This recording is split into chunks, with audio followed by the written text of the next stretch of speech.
то надо обязательно кровь из носа находить каких-то ребят, которые вообще тебя не знать не знают. Я не очень, честно говоря, верю в то, что типа я буду тратить много сил на развитие европейского рынка. Они присылали факс, нужно было подписать и отправить факс им обратно.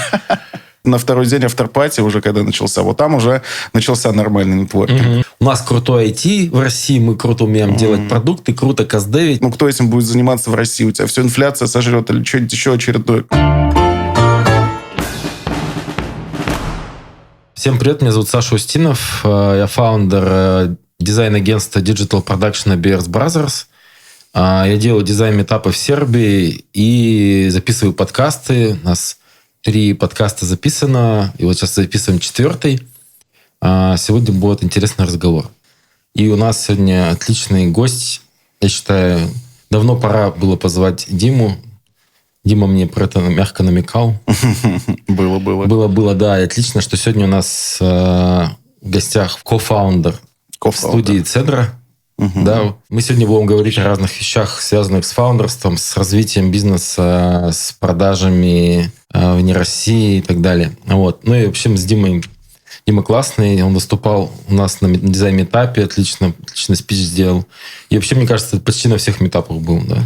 Ну, я, по-моему, пропустил самый первый, и вот когда выборы были, это я тоже их пропустил. Да, вот. И сегодня будет интересный разговор.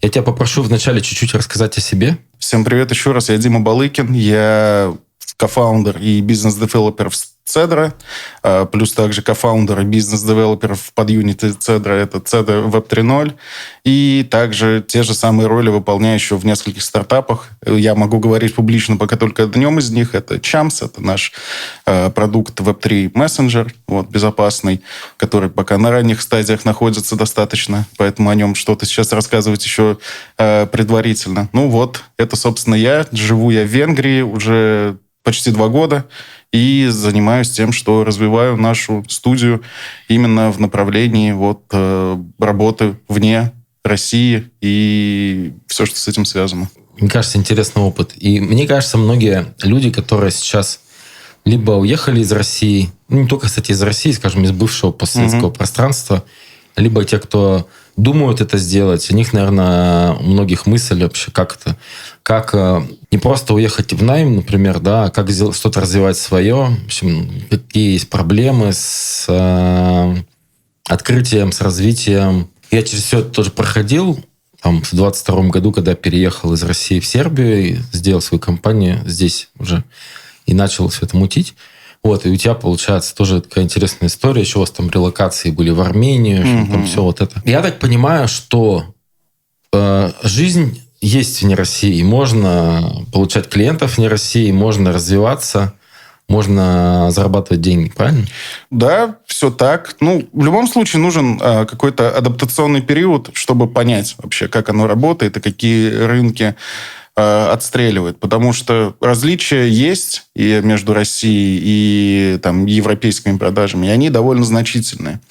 Мне кажется, что те, кто переезжал в 2022 году, они переезжали по изи-моду, вот именно если что касается бизнесовой части, потому что уезжало много людей, да, и тем, кто был заказчиками фактически. Поэтому вот этот первый год, пока нужно раздуплиться, пока нужно разобраться, очень неплохо получается работать со своими же. То есть те, кто уехал по релокации, стал там ЛПРами в каких-то значимых компаниях других или свои стартапы обосновал. То есть в данном случае было не так сложно, потому что был, рынок русскоязычный очень сильно увеличился там в Европе, в Штатах, в Азии, и это было таким подспорьем. Потом уже, получается, когда проходит вот этот адаптационный период, когда ты уже знакомишься с местными, как в моем случае не с местными, потому что на местном рынке, на венгерском работать не получится. И это, кстати, самая главная проблема, то есть отсутствие местного рынка вот в небольших странах. Ну и дальше все едет уже по накатанной. То есть дальше ты уже примерно понимаешь логику, примерно понимаешь, какой спрос, и самое главное, интегрируешься в какие-то бизнес-сообщества. Не то, что интегрируешь, скорее понимаешь, какие мероприятия могут быть интересными для того, чтобы понетворкаться, поискать лиды, поискать партнерство и прочее. Я хотел один другой вопрос поднять. Мне иногда другие фаундеры или даже не обязательно фаундеры спрашивают, почему-то очень так вот акцентируются на этом. А с кем ты работаешь за границей? Ты работаешь с русскоязычными или там совсем с местными? Я сейчас дополню вопрос. Я на самом деле вначале так напрягался от этого вопроса, а через какое-то время подумал, вот для меня, как для бизнеса, особенно сейчас, когда ты только разворачиваешься, да, на таком рынке, какая большая, насколько это большая, прям критичная разница. Мне кажется, вот эта зацикленность на том, что надо обязательно кровь из носа находить каких-то ребят, которые вообще тебя не знают, она какая-то немножко не то что самоубийственная, но немножко странная. Ну, если ты сам себе такой отрезаешь половину ноги, такой, я на одной ноге буду скакать. Вот что ты про это думаешь тоже? Я думаю, что работать как раз с бывшими соотечественниками, вообще с чуваками из СНГ, это, просто привычнее и приятнее. В плане того, что у вас в целом бизнес-воспитание одинаковое, потому что все там из российской среды вышли, или из украинской, там, в принципе, везде плюс-минус похожая бизнес-модель, особенно если говорить о IT-компаниях. Все работают примерно одинаково. Поэтому, проще гораздо начинать работать с русскоязычными ЛПРами, и с ними надо продолжать работать, с ними нужно развивать отношения и уделять в этому времени, наверное, даже больше, чем поиску местных. Потому что им с тобой работать комфортнее. В обратную сторону это тоже работает. Мне кажется, это хороший старт на самом деле. И не надо этого бояться. Не надо. В любом случае, когда ты выходишь на новый рынок, ты должен наработать портфолио, ты должен наработать какие-то кейсы. Условно говоря, если есть такой термин, надо сорвать нижние яблочки с нижних веточек, а потом уже бежать на самую вершину. Да. Тем более, все мы знаем, что европейский рынок, он сильный, гораздо инертнее, чем российский. И люди, бизнесы местные, они гораздо тяжелее, во-первых, идут на контакт они идут легко, но договор подписывают очень тяжело с тобой. То есть там прям долгие должны быть раунды переговоров, пока они там жопу начешут и решат, что да, все-таки им твой дизайн и разработка нужна. И у меня супер мало, на самом деле, кейсов именно европейских. Большинство это или американские локалы, которые как раз-таки очень быстро принимают решения, или релоканты. Это, мне кажется, нормально. Вообще, европейский рынок, он действительно очень консервативен. И консервативен в том, чтобы находить новых подрядчиков. И мне кажется, и к дизайну, то есть мы говорим про дизайн, да, про интерфейсы, про какой-то такой фронт-энд, то есть какие-то вещи, связанные с улучшением пользовательского опыта. Мне кажется, бизнес в Европе вообще очень консервативно на это все смотрит и не уделяет такого большого внимания этому. Например, люди, которые имеют опыт, бэкграунд бывшего Советского Союза или американский бэкграунд, они гораздо больше этому внимания уделяют. То есть я например, когда работаю с американцами, у них очень жесткий фокус на тему того, что мы должны на рынке выглядеть круто. Потому что конкуренция дичайшая просто. Если ты круто не выглядишь, тебя вообще просто нет. Хоть у тебя, может, и продукт классный. В Европе как-то по-другому немножко они на это все смотрят. И не знаю, почему. Тут есть какие-то мысли в этом? Ой, есть, да, мысли. Мне кажется, просто Европа как-то исторически сложилась так, что это все-таки не рынок не инноваций, каких-то жестких именно продуктов. Это скорее рынок какой-то промышленной истории с промышленным дизайном, с более развитой этой штукой. Промышленность про что-то офлайновое, про какие-то кафешки, про офлайн-движухи. Короче, они очень офлайновые. В онлайне, по ощущениям, европейцы гораздо меньше времени проводят. И фактически большинство сервисов, которыми они пользуются, они американские. То есть локальных сервисов. Это, я не знаю, Volt с Болтом, они местные или нет? Европейские или все-таки американские? Хотя, может, уже и не местные, но национальность, да. Кто их знает? То есть, я не знаю историю. То есть, Volt, Bolt, есть два классных примера, наверное, внутренних европейских продуктов. Доставками они пользуются амазоновскими. Это все Америка. Местные доставки, в Венгрии есть Альза, это такой а-ля местный Амазон, но он просто маленький. Все равно ты пользуешься Амазоном, потому что там больше выбора. Самое популярное банковское приложение – это Revolut. Он тоже, его сделали бывшие СНГшники, это русский с украинцем. И он офигенный получился, потому что местные локальные банки, это трошняк очень часто. Особенно по интерфейсу. Есть... у меня у жены Райфайзен. Он вроде более-менее ничего. Но на фоне Революта это... У меня тоже Райфайзен. Ты знаешь, надо бы крепко поработать. У тебя сербский Райфайзен. В Сербии хуже, чем в Венгрии с интерфейсом. Окей. Да, я тут с тобой согласен, что, наверное, они как-то по-другому просто смотрят на это. Не так на это заморачиваются. Да. Вот и все. Бизнесы по-другому строятся и инвестируют. Но, опять же, с другой стороны, это говорит о чем? О том, что если ты делаешь дизайн для не айтишных продуктов, то на рынке Евросоюза есть возможности. Вот у нас, например, есть клиенты из Финляндии, у них системы, инновационные системы умного дома, да, то есть вентиляция в домах и в квартирах. И они там сделали вот именно сам прибор, там софт, все. И мы сделали для них там маркетинговую историю. Такого рода вещи возможны, получается? То есть, если говоришь промышленность, да, промышленность, какие-то такие штуки.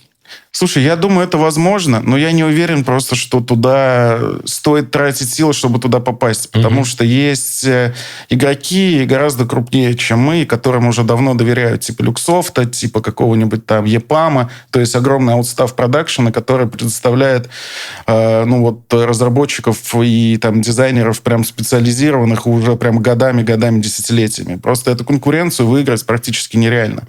Я знаю кейсы вот из ребят, которые успешно работают, помимо твоего кейса, то есть у тебя как-то лучше получилось поработать с европейцами, чем у меня.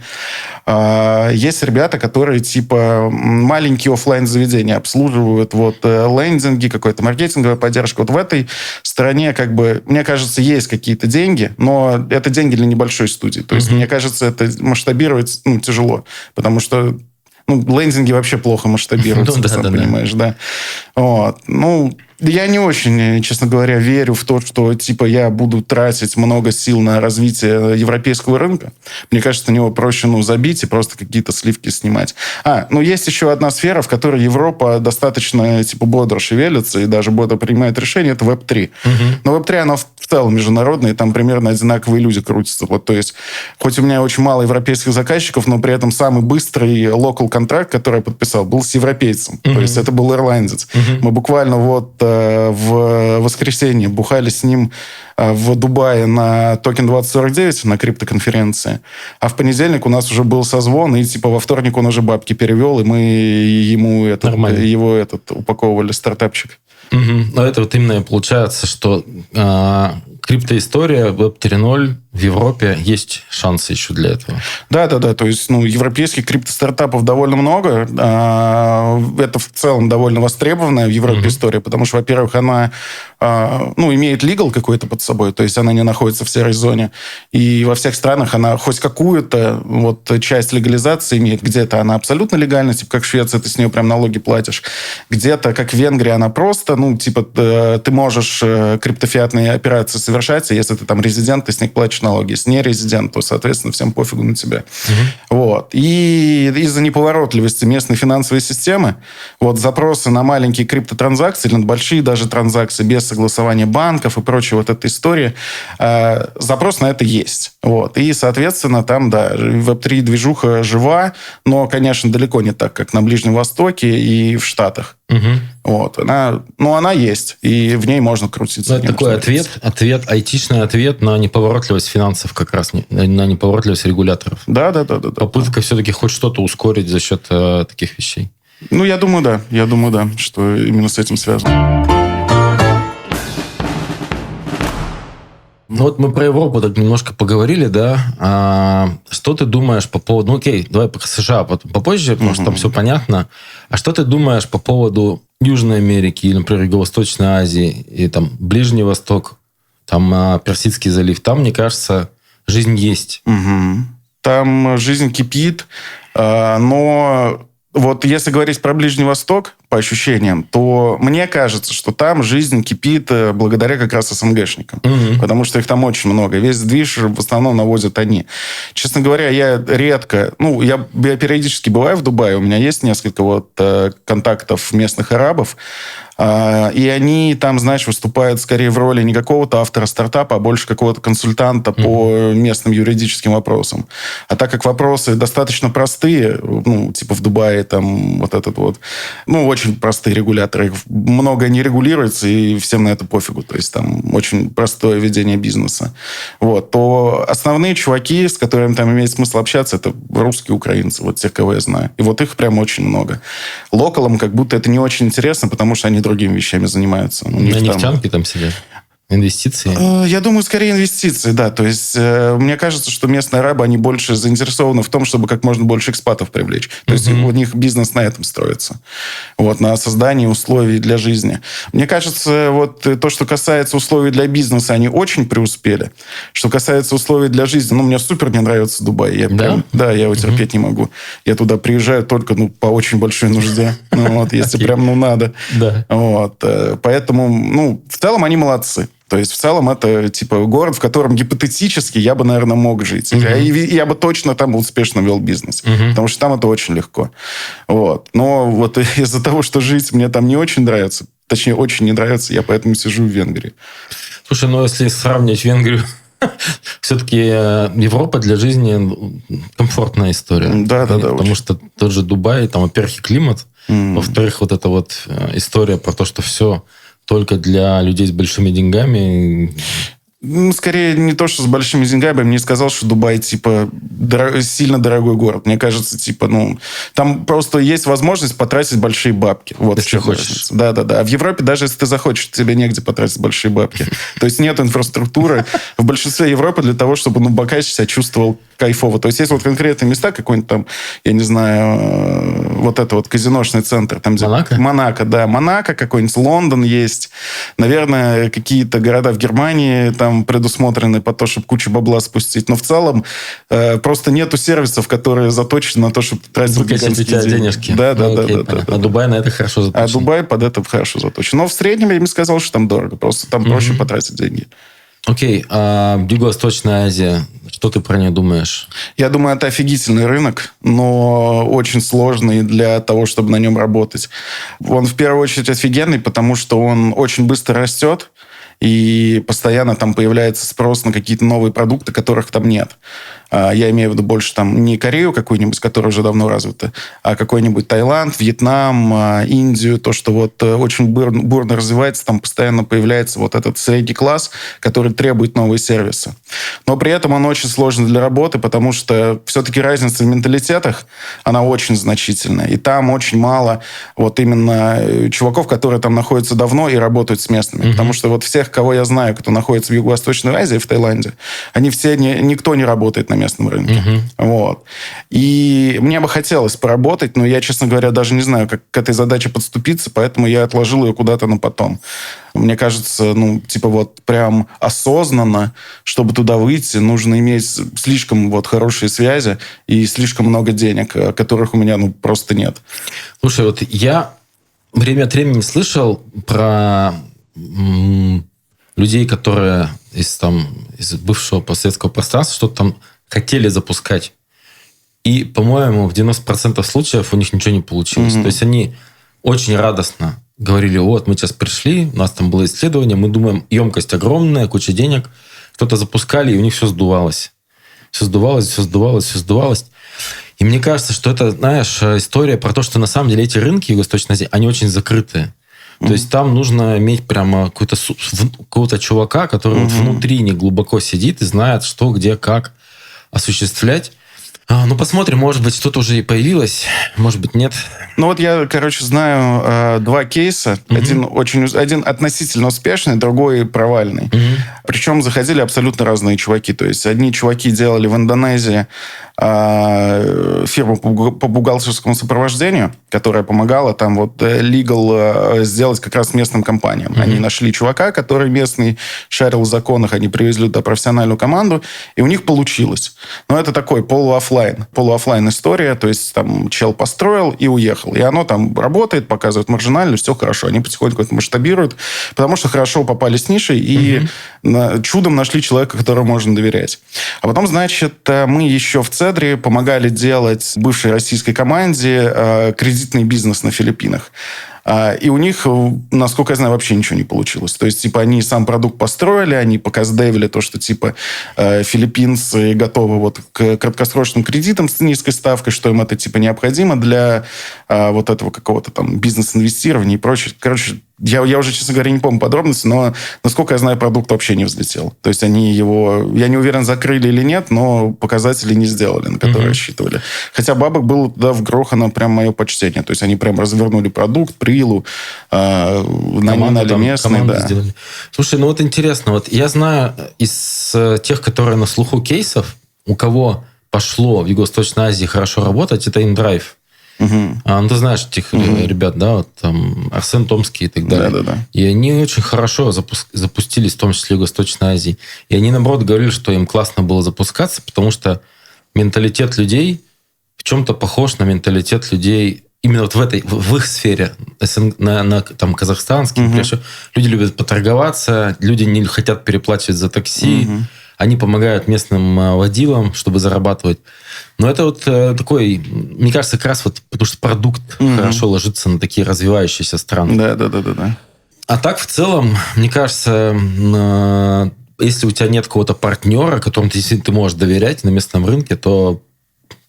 Да, я вообще считаю, всегда надо иметь партнеров, типа, в любом начинании. Это гораздо проще будет. Главное, найти партнера, с которым ты синергируешь хорошо. Я вот тебя как раз хотел спросить по поводу партнеров, потому что мне интересно. Вот у тебя есть какие-то же наверняка партнеры, которые занимаются каким-то бизнес-сопровождением в той или иной степени, и при этом у них периодически появляются клиенты, которым нужна разработка и внешний вид. Вот. Да, у меня есть несколько партнеров. Я просто в свое время понял, что это такой вполне хороший способ увеличивать воронку.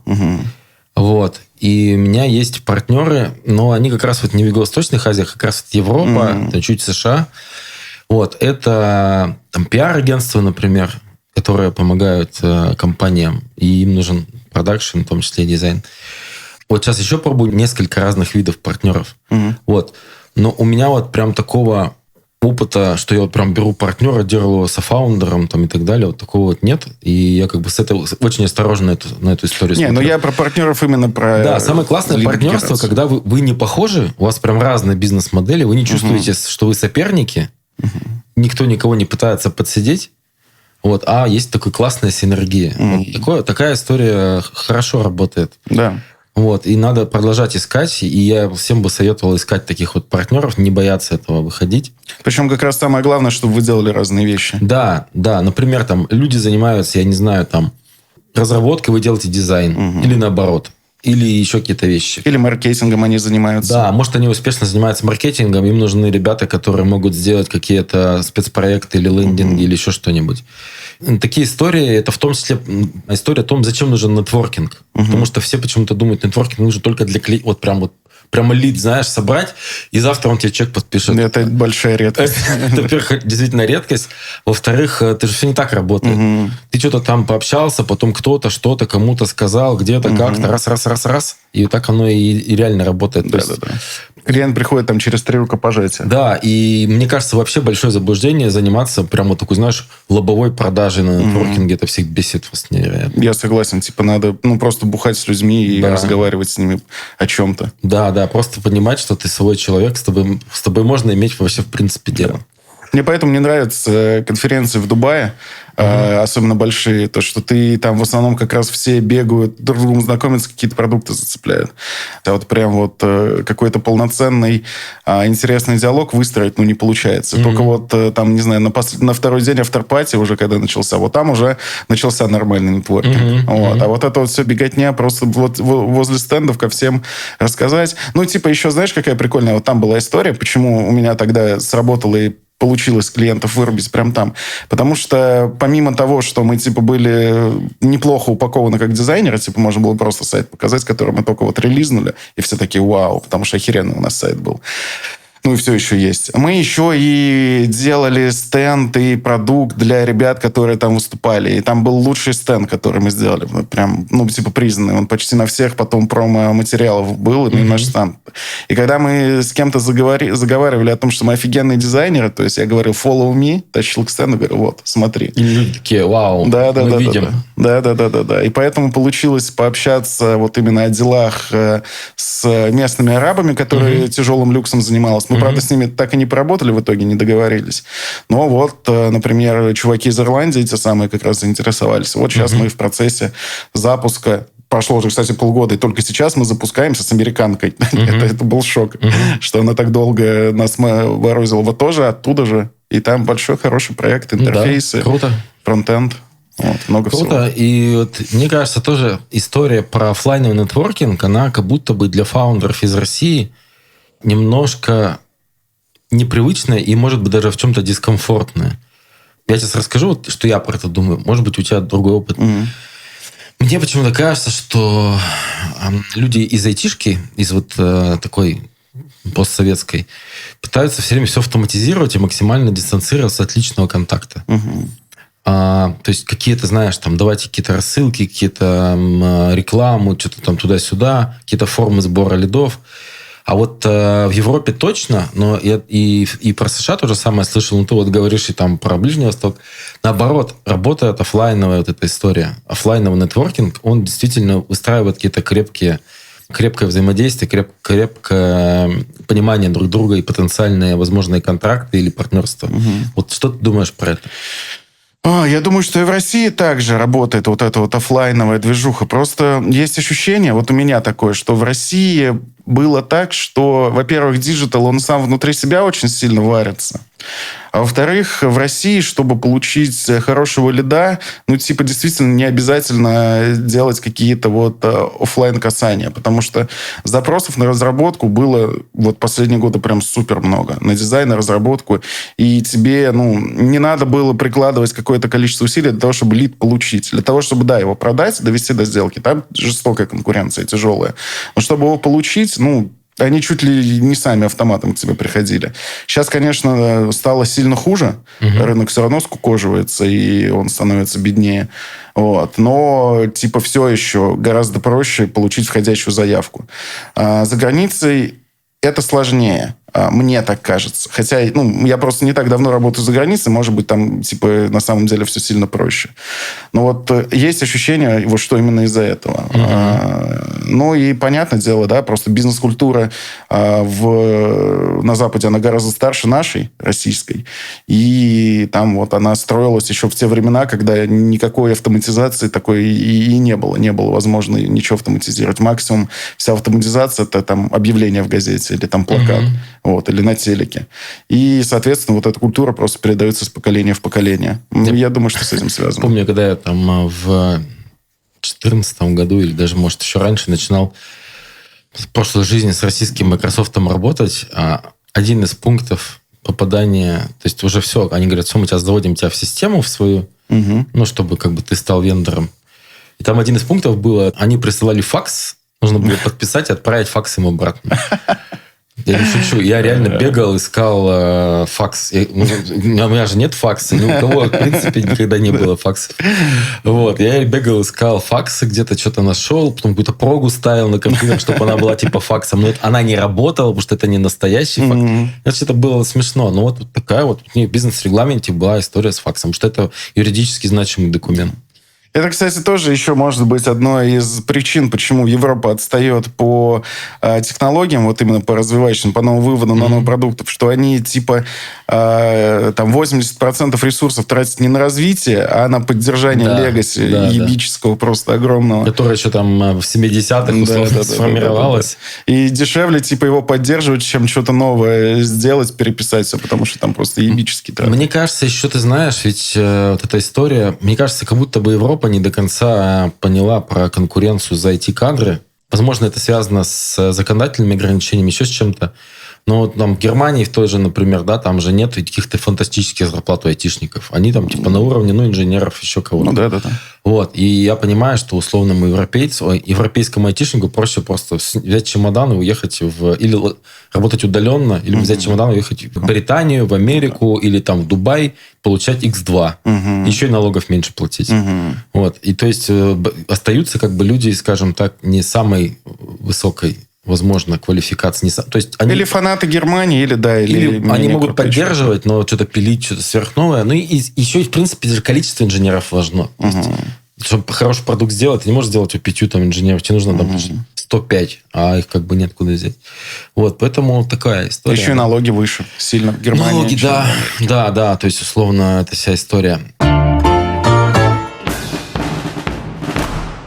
Про Латинскую Америку, что ты думаешь? Вот я тоже сейчас вкину. Я помню, что в 22 году я во всех чатах бизнесовых прям видел бум. Все говорят, сейчас мы туда пойдем, сейчас мы там бразильский рынок, 300 миллионов. Или сколько там он, 240, не помню. Дофига. Сейчас мы туда там все летит. И все там прямо, кидались туда. Думали, сейчас мы придем, у нас крутой IT в России, мы круто умеем делать продукты, круто каздевить, сейчас придем, все продадим, все заработаем миллиарды. И потом я слышал историю основателя FlowWow, знаешь, вот эти ребята? Я не слышал. Это такая большая компания, она в России, которая занимается доставкой цветов, всего таких подарков типа. Понял. У них на самом деле, хорошая бизнес-модель. И вот я смотрел интервью с их основателем, он говорит, что мы приехали, то высадились, и просто... Охерели. Нет, мы просто думали, сейчас мы всех порвем. Просто год прошел, вообще просто ничего. Потом мы наняли маркетологов не местных, а своих привезли, которые лучше шарят за диджитал-маркетинг. Думаю, сейчас мы тоже нифига. И в итоге очень все постепенно, очень все чуть, очень все... Никакого там взрывного роста абсолютно нет. В связи с этим вопрос. Может быть, самомнение о том, что в бывшем там СНГ реально невероятно крутой IT-бизнес, IT-рынок, может, это чуть преувеличено? Может быть, просто тут в России это росло, может быть, и выросло вместе, а на других рынках, я говорю, не так много кейсов, знаешь, чтобы они прям летели. Я думаю, что СНГшное IT, да, оно крутое, действительно. Но оно не круче там какого-то условно американского. Просто надо иметь в виду, что, опять-таки, Америка, она тратит очень много ресурсов на поддержание легаси. И за счет этого, рынок огромный, и там есть много устаревших технологий, просто поэтому они визуально и там по быстродействию могут быть чуть хуже российских, функционально они вообще ничем не хуже. Просто они чуть более взросленькие, у них больше легаси. Тем не менее, российский рынок очень крутой. То есть специалисты, которые требуются на западных стартапах больше, чем на поддержании какой-то именно легасевской истории, они очень востребованы. Просто надо иметь в виду, понимать специфику рынка. То есть я никогда не работал и никогда не стремился работать в Южной Америке, но мне всегда казалось, чисто так, знаешь, по рабочей крестьянской логикой, что это какая-то история, это как европейцы, только у которых денег нет. Потому что, фактически там живут европейцы, просто уехавшие несколько веков назад, за исключением Бразилии, там такой более смешанный состав. И я такой сижу и думаю, если в Европе, у которой дохерища денег, но при этом тяжело работать в айтишке, то откуда же появится там-то? Потому что это же все то же самое. Конечно, есть какие-то отличия, но в целом это те же самые испанцы, португальцы, итальянцы. Да, это все они же. Причем как раз самые инертные и хреновые для запуска продуктов страны в Европе. Что изменится? В Мексике туда же. Но я слышал кейс, бывшие менеджеры Тинькова в Мексике запустили финансовый продукт, еще что-то где-то запустил. Но пока каких-то супер успехов я не слышал. Я говорю, единственный кейс, который масштабированно запускается, это InDrive, ребята из InDrive, они запускаются, но перед тем, как запускаться на эти все страны, важный нюанс, они сначала получили и финансирование, и бизнес, всякие адвайсы в Америке. У них на борде очень много американских менеджеров, которые именно входят в борд. Да? Я думаю, что это тоже очень сильно влияет. То есть, просто, может быть, помогает с точки зрения правильного бизнеса, да, это все выстраивать. И мне кажется, что есть разница между IT-компетенциями, то есть на бывшем постсоветском пространстве именно IT-компетенции, то есть харды, реально крутые. И то, что касается BDM, да, такого. Причем BDM именно такого лютого, знаешь, как в Америке. У них кто такой BDM? Это такой белый мужик, или не обязательно белый, ему 50 с плюсом. Он выглядит, как такой скуф, да, условно.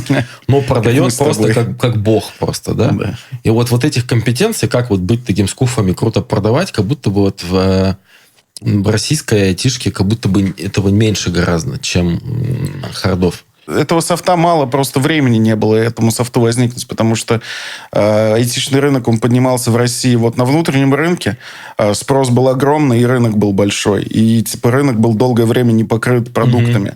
Вот. И не было интереса, опыта выходить за пределы этого рынка, как-то каздевить другие страны, другие истории. В США же история совершенно другая. Типа они много-много-много занимались инвестициями в другие страны, перетаскивали туда производство, что-то еще делали, экспериментировали, запускали там продукты. Ну, короче, типа Америка, она построена на взаимоотношениях с этим, с внешним миром. А несмотря на то, что у них внутренний рынок гигантский. И типа есть целая огромная прослойка чуваков, которые прям очень хорошо шарят за различные рынки. А у нас такой возможности просто неоткуда и было взяться в больших количествах. То есть надо просто подождать, чтобы этот опыт накопился. Ну, я думаю, сейчас надо чего-то другого ждать. Но я думаю, когда вся эта история с войной закончится в той или иной степени, то да, через какое-то время по-любому все это дело возникнет. Но я вот на самом деле соглашусь с тобой. Я верю в, ну, как бы в мозги, в интеллект, в трудоспособность людей из постсоветского пространства. И просто нужно опыта побольше. Побольше опыта, побольше накопленных связей, побольше таких, знаешь, умение спокойно планировать без вот этих вот быстрых таких. Сейчас мы за полгода тут все взорвем. Да, да. Так не работает. А у нас еще, видишь, была привычка какая. То есть в России инвестировать в долгую очень тяжело, Да. потому что особенно после 2014 года, когда типа ты уже особо не рассчитываешь на то, что типа у тебя бизнес, какие-то вложения ты делаешь, там, которые тебе через 10 лет отобьются. Так, кто этим будет заниматься в России? У тебя все инфляция сожрет или что-нибудь еще очередное. Типа политическая нестабильность, она сильно очень продиктовывает все-таки бизнесу вот этот горизонт планирования. Соответственно, если у тебя вот какая-то студия, то ты озабочен конкретным кэшфлоу и максимум планом на год. То, что будет через несколько лет, да ты понятия не имеешь. Да. Типа ты на очень многие вещи влиять даже не можешь. Да. В Европе, Штатах все гораздо стабильнее. То есть, понятное дело, есть тоже всякие внешние факторы, которые на их бизнесы влияют. Там всякие криптозимы, войны на других континентах, ковиды и прочее. Но, во-первых, государство больше усилий прикладывает для того, чтобы ты эту жопу пережил. И все-таки там вот эта вот инертность экономики, она гораздо выше и упруже. Ты знаешь, когда я переехал в Сербию в 22 году, для меня было шоком, что курс динара относительно евро, он просто прибит гвоздями. То есть вот он 117, ну там, вот чуть-чуть там на 3 копеечки вверх-вниз. То есть я такой думаю, неужели так может быть? Курс, но я же как бы, получается, экспортирую услуги, да? То есть, если бы вот курс вот так скакал, для меня это была бы огромная проблема. То есть, а здесь этого нет. Я думаю, это же круто. То есть, за счет даже этого, простая такая вещь, казалось бы, за счет даже этого ты можешь бизнес-модель, например, да, там делать и смотреть, что у тебя с тратами, приходами, какая точка безубыточности и так далее. Я бы, слушай, не сказал, что это во всех случаях хорошо. Вот, например, в Венгрии курс не прибит, и он постепенно снижается.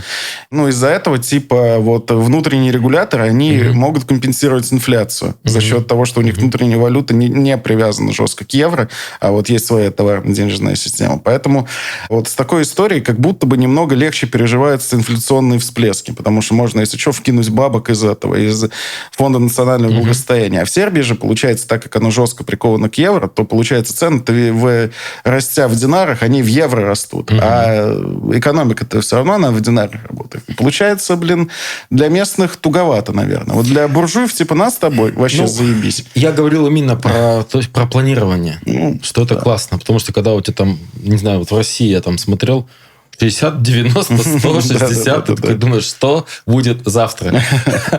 Вот. Ну, в общем, да, это, конечно, наверное, откладывает отпечаток на горизонт планирования. Хотел еще, знаешь, что тебя спросить? Вот мы так немножко поговорили по рынке. Я тебе дам свое понимание вот какой-то своей такой стратегии работы на рынках. Интересно, что ты думаешь. У меня достаточно, вот как ты сказал, рабоче-крестьянское такое понимание. То есть я понимаю, что мне проще работать с теми странами, на которых я понимаю менталитет заказчика. Это очень важно.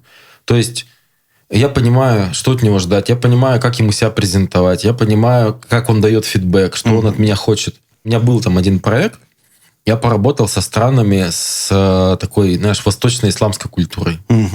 Я не буду говорить, в какой стране, неважно. Но она не санкционная, ничего, просто вдруг меня будет кто-то слушать, чтобы нет. И я понял, что менталитет прям колоссально другой, и это очень тяжело. То есть ты вроде понимаешь друг друга, вроде как бы да, но вообще ожидания абсолютно другие. Друг от друга. Да, друг от друга. То есть не то, что мы что-то делаем плохо или они плохие.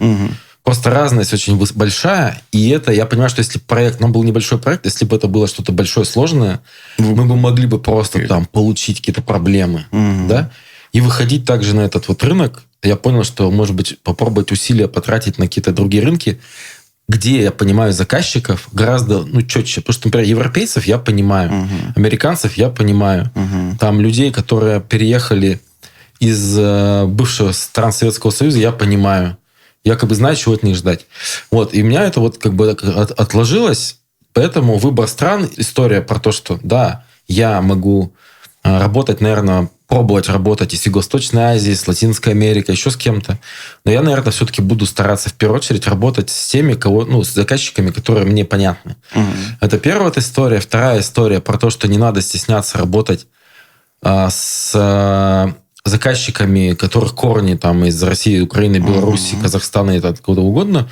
А чем как бы они прокляты, что ли? То есть чем они плохие, прекрасные люди? Они либо они работают в локал-компаниях, либо у них собственные бизнесы, да дай бог им здоровья. Да.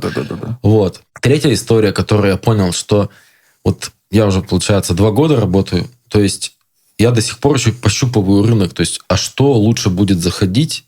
То есть нельзя просто вот так на старте взять и сделать ставку на что-то одно, потому что можно жестко просто прогореть. Вот, а ты что вот можешь сказать с своей стороны? Во-первых, с первыми 2 поинтами я согласен полностью. Даже дополнить нечего. Нужно в первую очередь тратить вот те усилия, где шанс, вероятность успеха выше. И постараться там, если повезет поработать и будет положительный опыт, окей. Но с большого лучше, конечно, сразу не заходить. Лучше с маленьких этих каких-то историй. У нас в целом довольно много точек совершения касаний, которые мы вот в Цедре на Западе предпринимаем. И я даже могу поделиться вот для того, чтобы, может быть, кому-то на интересную мысль натолкну. Понятное дело, это все, во-первых, хорошо упакованный сайт, который настроен конкретно на западную аудиторию.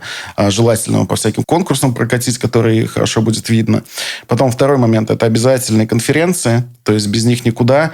Если сами по-английски говорите плохо, найдите себе сотрудника, который хорошо говорит по-английски и может с вами ездить. Я так делаю, потому что у меня английский очень посредственный. Но есть ребята, которые на нем говорят. Обрати внимание, ты как бы не сидишь и не ноешь, у меня английский плохой, все, я пойду умру. Не, я его учу и пользуюсь, условно говоря, переводчиками, менеджерами, которые у нас работают. Без этого вообще никуда, стопудово. Нужно английский и железобетонный, поэтому учите английский.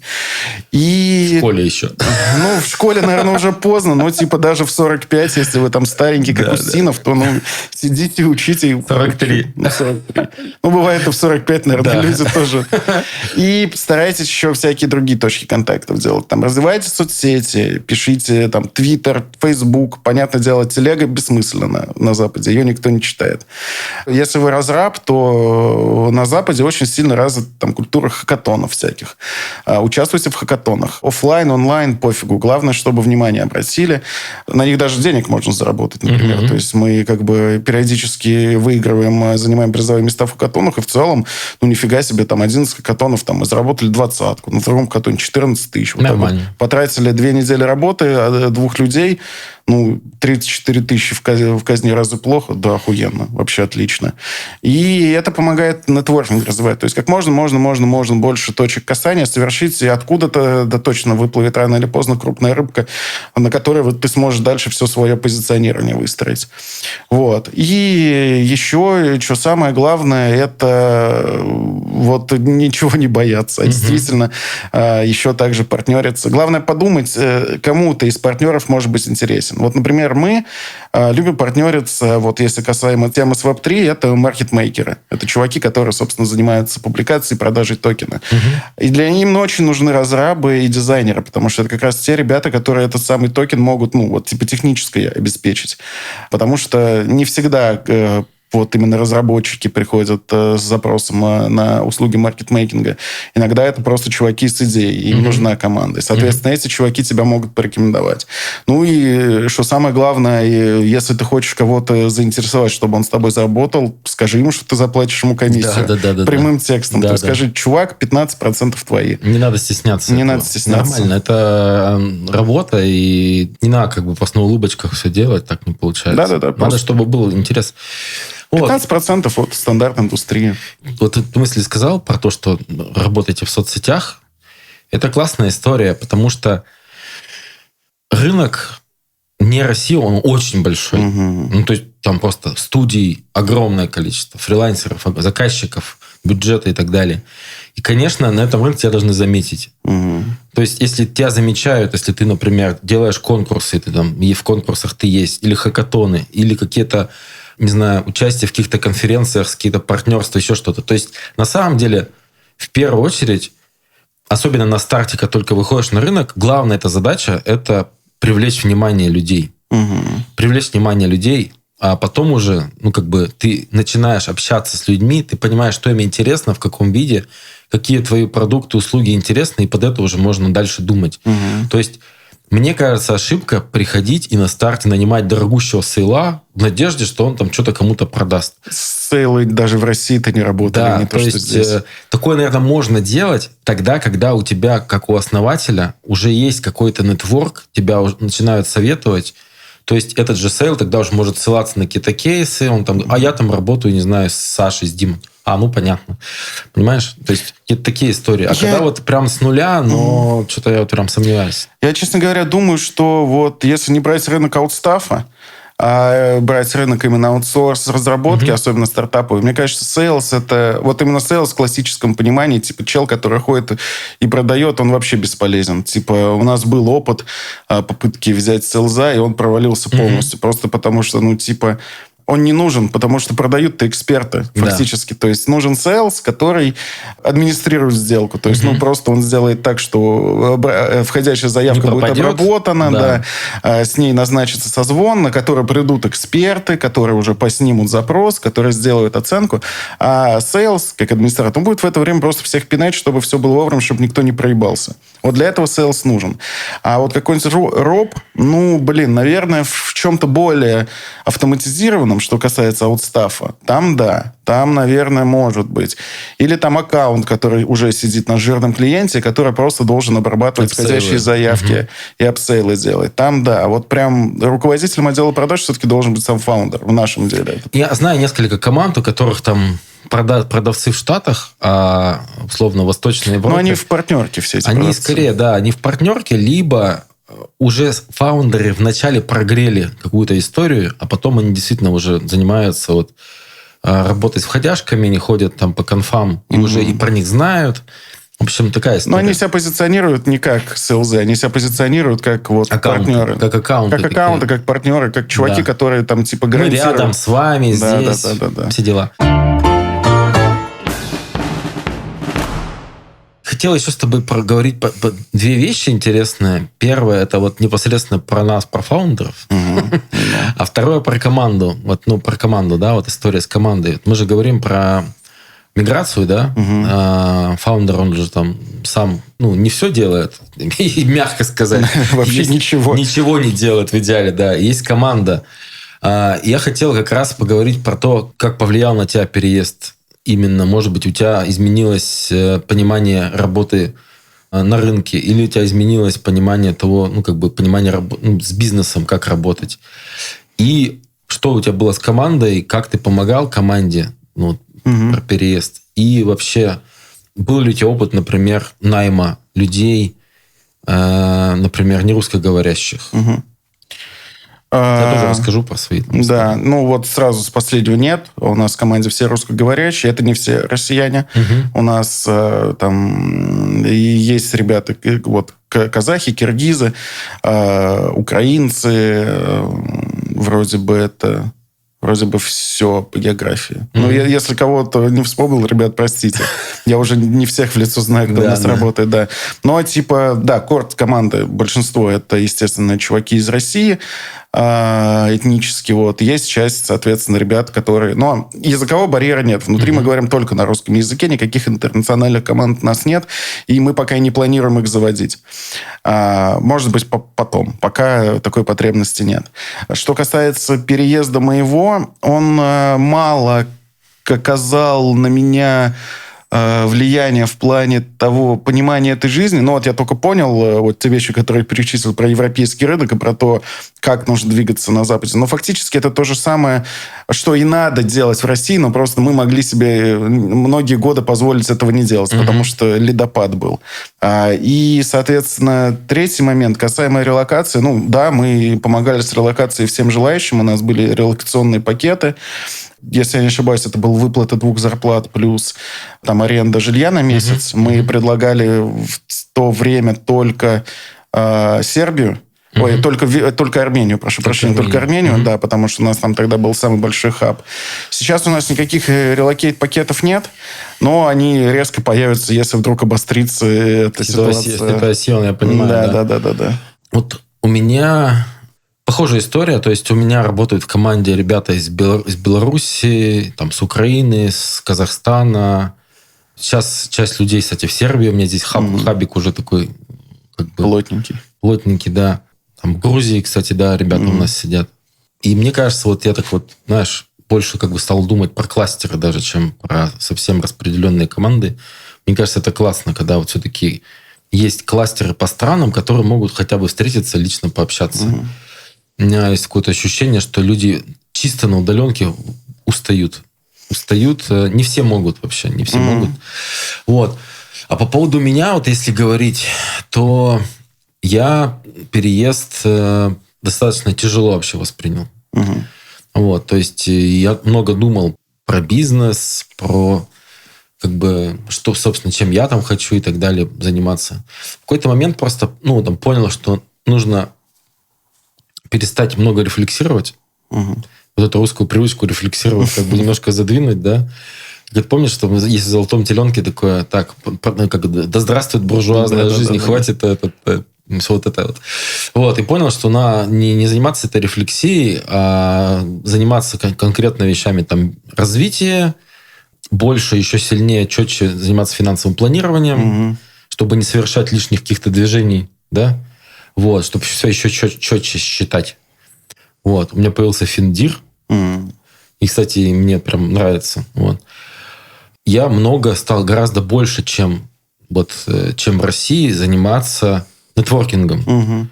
И нетворкингом и офлайном, и в соцсетях. Ты, может, заметил даже да, это. у тебя активность в соцсетях. Я всегда завидую. Да, и я как-то, знаешь, много в это начал вкладывать усилий. И мне это, наверное, даже помогло, когда у меня был какой-то этот депрессняк от переезда. У меня был депрессняк от переезда, реально. Что мне нравится в текущей ситуации? Мне нравится, что ребята, которые переехали, очень открыты в основном. Вот это колхозанство, когда, знаешь, люди переехали, которые там переехали в 2000 году, в 99-м, они такие... Мы переехали, мы по-русски не говорим, мы ни с кем не общаемся, и всех типа ненавидим, да, условно, наших бывших соотечественников. Здесь, наоборот, сейчас я вижу, что ребята очень все открытые, они готовы общаться, готовы помогать, поддерживать, что-то еще делать. Круто. И это, мне кажется, как раз классная история на тему того, что если ты пытаешься начать собственный бизнес здесь, я не говорю там про Сербию, в целом, потому что я знаю, что такой же нетворкинг и в Америке. Там тоже очень много всякой истории. В Европе. Про Латинскую Америку и Восточную Азию не знаю. В Дубае точно есть. Мне кажется, что как раз проявились вот эти черты, за которые обычно там выходцев из постсоветского пространства ругают, что такие типа мрачные, замкнутые, не помогают. Вот как-то у меня абсолютно другое ощущение. Наоборот, какие-то или люди другие, или что, но как будто бы наоборот, это вообще нет этого. Вот у тебя похожая история, нет? Я не так много сталкиваюсь с кластерами русскоязычными, потому что я живу в Венгрии. Там этого нет, там сильно меньше русской комьюнити, чем где бы то ни было. И у меня никакой рефлексии не было по поводу переезда. Я вообще в целом не очень подверженный рефлексии человек. У нас даже было как... У нас же 3 фаундера в Цедре. И там первые из почти 6 лет существования Цедра, около 3,5 лет роль ведущего человека выполнял Паша Вичев. Но вот он, переехав в Армению, тоже столкнулся с этой релокантской хандрой. И как раз то, что у меня рефлексии внутри особо не было, как раз нам это позволило свопнуться. То есть, я подхватил в тот момент основное управление Цедрой, и, за счет того, что я ни о чем не переживал, а просто, делал то, что мне кажется правильным, пока Пашка в себя приходил. Вот так вот случилось. Классно, что вы начали помогать друг другу. Да. Потом, Пашка уже все, пришел в себя. Я немножко подвыгорел от этой истории, потому что, это не совсем для меня комфортная вещь. Прям за всеми процессами внутри следить. То есть, я как-то больше все-таки на нетворкинг, продажи заточен, на бизнес-девелопмент конкретно. И мы опять свопнулись, то есть Пашка остался там, где он есть, и операционный директором стал Саша Валов, потому что, он как раз внутри, ему как раз суперкомфортно команду управлять, да. По крайней мере, выглядит со стороны так. У него, сильно лучше, чем у меня получается. Теперь уже, когда кризис-менеджмент больше не нужен, а нужно просто достроить все до автоматизма. И, у нас такая была история. То есть, мы все довольно разные в темпераменте чуваки, и там у каждого есть свои сильные черты, которые нужны больше в нужный момент. А по поводу ребят, которые переехали, я согласен. То есть, да, есть такое ощущение, что переехало очень много прям клевых чуваков, которые... и чувих, с которыми кайфово общаться, которые какие-то имеют схожие с тобой жизненные цели, жизненные стремления, и переехало очень много людей, смежных с тобой профессий еще до кучи. То есть, переехали как раз те люди, с которыми ты общался-то в основном в России, когда свой уютный мирок строил внутри. Пузырек. Да. И этот пузырек, он как будто просто такой хоп-хоп-хоп и переехал через границу, перелетел. Лопнул на несколько маленьких по разным странам, осел, да. И ты когда сталкиваешься с местным комьюнити, я часто заезжаю в те страны, где много русских релокантов, то есть Сербия, Армения, иногда бываю в Грузии, иногда в Эмиратах. Испания, наверное, да? До Испании, кстати, так и не добрался, как ни странно. Еще впереди все. У меня уже билеты куплены, так что на октябрь. Скоро повидаюсь. И да, абсолютно такое же впечатление. Это очень сильно, да, действительно помогает на первых чертах. У меня, еще раз повторюсь, у меня такой проблемы не было, по какому-то психологическому складу. То есть мне не так обязательно комьюнити, чтобы оно физически здесь находилось. Плюс мне еще со страной повезло очень сильно, потому что Венгрия та страна, где ни к чему не надо привыкать. Фактически. Ты приезжаешь, и тебя ничего не бесит. Ты ни к какому уровню жизни не падаешь, потому что цены ниже, чем в Питере. А там не было этого взрывного роста всего, чего было. Там нормально, хорошо работают сервисы, поэтому ты не чувствуешь никакой боли от того, что ты не можешь что-то получить, то, к чему ты привык в России. Только язык местный, да, это проблема, но столица... По-английски говорят. По-английски говорят, да. Поэтому ни к чему не пришлось привыкать, и никакой иммигрантской тоски так и не наступило. То есть ты иногда скучаешь, но, слава богу, ты скучаешь не потому, что ты реально не можешь получить, как бывает в Армении. Ты в Армении, не можешь получить нормальный благоустроенный город. Как ты привык, допустим, живя в Москве или в Питере. Нету таких городов в Армении. Тебе, чтобы это получить, надо ехать в другую страну. Да. Поэтому ты с этим просто смиряешься. И ты не можешь получить хороший местный сервис, потому что местные, у них не было под это запроса, нету стандартов качества. Да и рынок, наверное, не такой насыщенный, да, чтобы выдрачивать стандарты качества, оно работает и так, и отлично. Главное, кэшфлоу сходится. Я их понимаю прекрасно. А в Венгрии ничего такого нет. В Венгрии все заебись, там классно жить, и поэтому ноль тоски. Все круто, все хорошо. И мне повезло не депрессовать, а заниматься делом. Да. И я так и не впал в эту депрессию. Отлично. Тут, видишь, у всех немножко разные кейсы. Потому что я знаю ребят, которые, несколько знакомых у меня, они в Голландии открыли свои бизнесы, и потом приезжали сюда, я пересекся с ними на каких-то митапах, и такие, господи, как в Сербии хорошо. Я говорю, а что? Голландия же страна развитая. Он говорит, потому что там постоянно прессуют банки тебя, что у тебя паспорт российский. Там абсолютно стена между местными. И, соответственно, ты там не можешь ни с кем даже нормально в баре познакомиться, потому что, там, не знаю, с девушкой, еще с кем-то. Типа, чуваки приехали сюда, такие, о, здесь, типа, и русскоязычных дофига, и сербы нормально относятся. Поэтому не обязательно эта страна должна быть комфортной. С точки зрения бытовых услуг, она еще и ментально должна быть комфортной. Да. Я так понял, в Венгрии как бы к русским относятся адекватно. Отлично, да, относятся к русским. И я бы даже сказал, ну, типа, вот иногда говорят, что, типа, венгры союзники Путина, но я бы не сказал. То есть, типа, просто у венгров очень много терок с украинцами. Поэтому, типа, они не то, что поддерживают, там, условно, Россию в войне, они просто, типа, у них очень много терок с Украиной. И, соответственно, да. А к русским, ну, просто нормальные отношения. Типа, я ни разу не встречал никакого этого, там, к себе отношения плохого из-за того, что я русский от местных.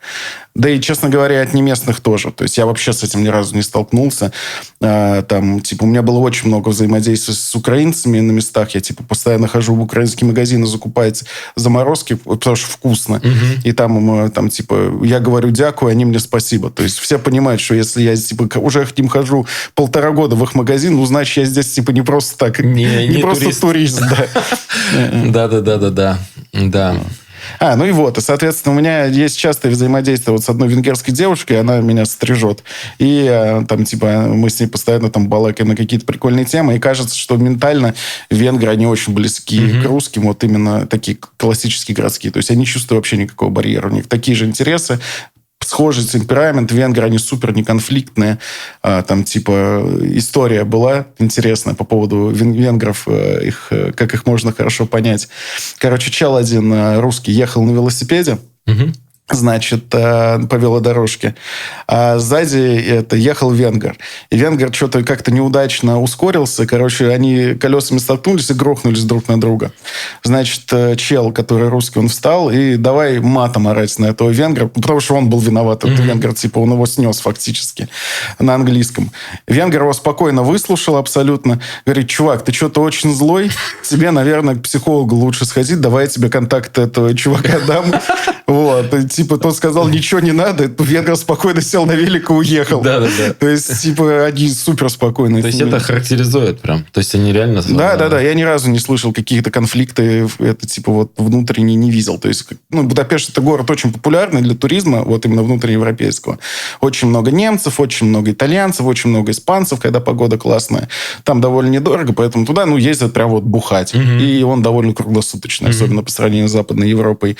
И, типа, конфликты между итальянцами, там вопли итальянские постоянно слышно.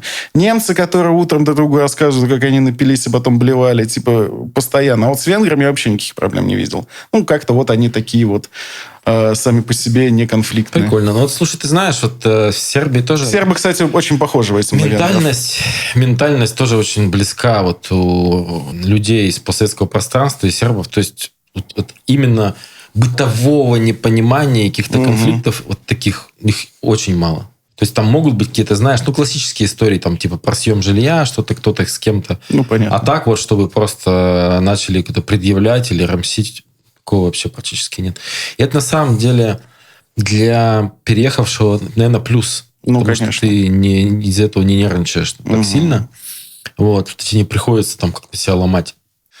Тут палака присутствует. Я не знаю, как в Венгрии. Нету палака. Там бодрые всегда. Они очень хорошо работают. Лучше, чем немцы. Часто. Вот. Но здесь, да, этот палака, оно есть. Слушай, по этому поводу рефлексировать бесполезно. Я понял. Оно просто есть. Ты можешь к нему присоединяться, а можешь как бы не присоединяться. Оно никуда не денется. Оно никуда не денется. У меня нет сербских заказчиков. Может, очень маленький рынок. Ну, и такой как бы он... Ему IT такое вот не нужно, которое я делаю.